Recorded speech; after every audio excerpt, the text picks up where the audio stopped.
Hey guys, this is Jonathan and welcome to a C++ tutorial. In this tutorial we're going to be learning about functions with parameters. Now what a parameter is it's basically additional information that a function needs to be able to run correctly. For instance, if we had a function that added two numbers, it would want to know, well, what are the two numbers you want me to add? Because it would be useless just to have a function that always added 3 and 4 to get 7. Why bother? We want a function that we can throw at it two different numbers and it will respond with the addition of those numbers. Or we want a function that we can give it a number and it can put that number into a sentence that it prints out. Something like that.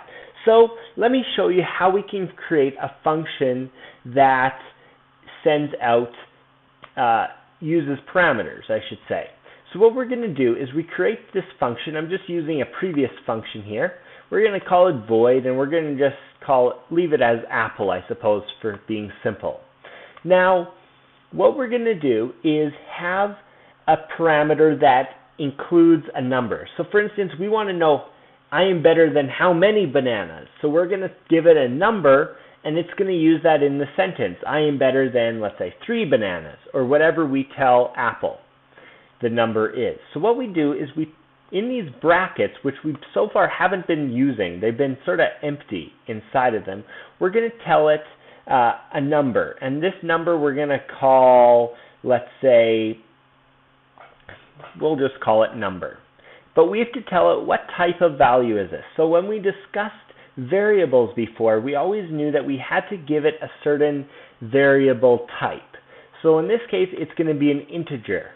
So an integer called number, and now Apple will say, okay, give me an integer number, and now in the sentence, I'm going to say, I am better than, and then it will have this number inside the sentence. So basically it's going to say, I am better than whatever that number is, bananas, and we'll make it plural just to make it work. Now, there's going to be an error if we ran this program right now, because when we call apple, we have to tell it what this integer number is going to be. So in this case, we're going to say 4 in this number. So when we call apple, this number 4 is going to be sent to this variable called number, which will then be placed in this sentence, I am better than 4 bananas. So when we run this, you're going to see that it will print out, I am better than 4 bananas, which is exactly what we're wanting. However, let's take this one step further.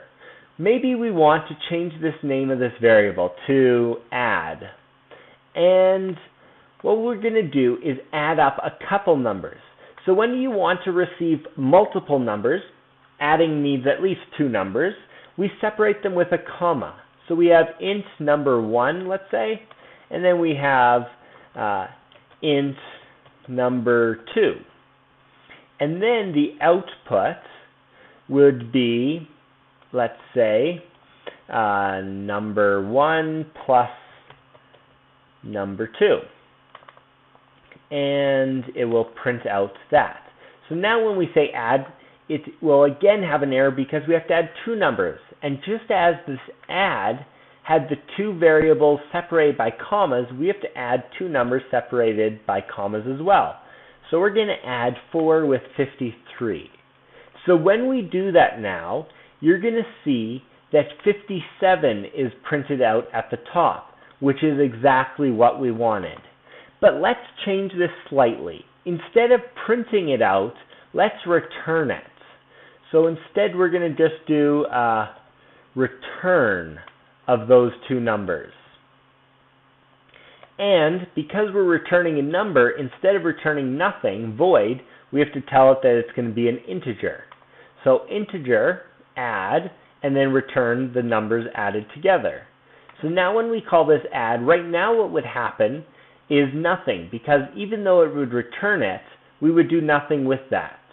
So what we're going to do is say cout, and then we're going to output the addition equals and then this number. So in this line, we're going to say the addition equals, and then we're going to get this add, which will result in 57, and it should print it out. So let's run this. The addition equals 57, and then it continues. So you can see how this function sent basically these two parameters to the function, and then those parameters, which are basically variables, are used by the function, so that we can call this function multiple times and get different results. So we could have 14 and 51, let's say. And so now when we run it, even though we're using the same function, we're going to get two different answers.